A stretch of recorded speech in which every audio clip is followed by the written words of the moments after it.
Assalomu alaykum hurmatli YouTube kuzatuvchilari. Bugun biz Namangan viloyati Uchqo'rg'on tumanida joylashgan, ko'pchiligimiz yaxshi taniydigan Dafna gigiyenik mahsulotlar ishlab chiqaruvchi zavodga tashrif buyurganmiz.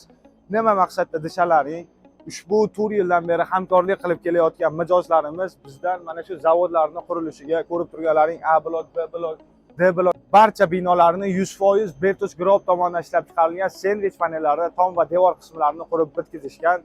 Parametrlariga keladigan bo'lsak, ushbu zavodga biz 10 sm qanlikdagi 14 plotnisli penoplast mahsulotidan tayyorlangan tunukalarning qanligini 0.4 ga 0.4 qilib ishlab chiqarib berganmiz. Ranglarini oqqa seriya qilib ishlab chiqarib berganmiz.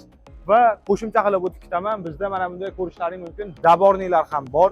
Dabornilarni ham o'zimiz mokli rangda dizaynlarga moslab chiqarib berganmiz. Agarda sizlar ham Namangandan bo'lsalaring yoki erinmasdan qurilishingizda kimgadir atziv olmoqchi bo'lsalaring tavsiya qilgan bo'lardim. Bemalol kelib egalari bilan yoki mana shu ko'rgan usta akalarimiz bilan maslahatlashib, sendvich panellarimiz haqida yana ham batafsil ma'lumot olsalaring, biz gapirgandan ko'ra yana ham ishonchliroq bo'lasizlar.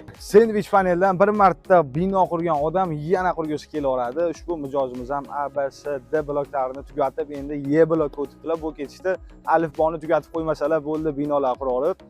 Ushbu binomiz jami hisobda 4000 kvadrat tom va devor qismlariga sendvich panelga zakaz berishdi.